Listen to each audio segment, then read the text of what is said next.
Lalong umuugong ang balitang papalitan na bilang DPWH Secretary si Manny Bonoan sa gitna po ng umunoy mga anomalya sa flood control projects. At live mula sa TV5 Media Center, una sa balita si News 5 Palace Correspondent Maricel Halili. Mase, nababalitang si dating Public Works Secretary Rogelio Singson ang papalit kay Bonoan. Bukas ba siya na bumalik sa ahensya? Nako, Bok.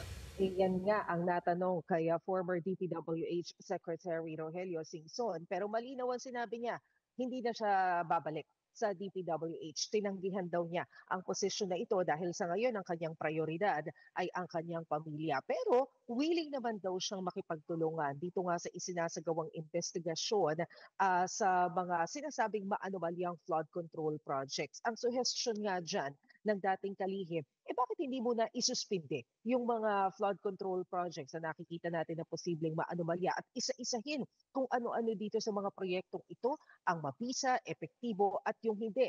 At sa isang panayam nga sa One News, parang nagpasaring pa itong si Secretary Rogelio Singson.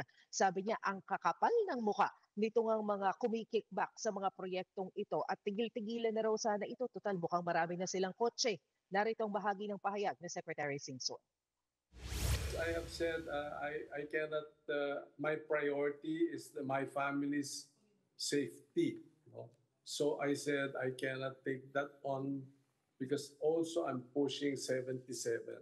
Ang sinasuggest ko, suspend nyo muna lahat yung flood control. That one too.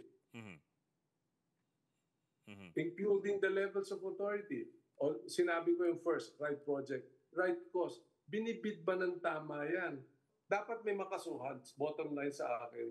Dapat plunder na nga yan, more than 50 million. Para pati yung private sector na contractor, damay. Mase, reaksyon naman ng Malacanang sa balitang si Singson papalit kay Bonoan. Alam mo, Bok, ang sabi ni Palace Press Officer Undersecretary Claire Castro, hintayin na lang natin kung ano ang sasabihin ni Pangulong Bongbong Marcos tungkol nga sa liderato ng DPWH. Pero kanina, sa programang Ted Filon at DJ Chacha, tinanong ko si DPWH Secretary Manuel Bonoan kung narinig na ba niya yung tungkol sa balitang ito. Ang sabi ni Secretary Bonoan, narinig nga niya yung tungkol nga dito sa pagpapalit ng sinasabing liderato sa DPWH, pero nakausap naman daw niya si Pangulong Bongbong Marcos nito lamang nakaraang Miyerkules, and so far binigyan pa siya ng instruction at sinabing tutukan nga itong mga flood control projects, partikular yung pinaniniwala ang posibleng may kickback.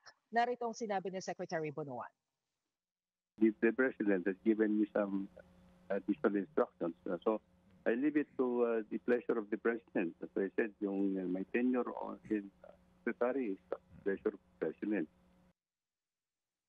Mase, pa-update naman doon sa issue ng mga ghost flood control projects, particular sa Baliwag, Bulacan. Ano po ang sabi ni Secretary Bonoan?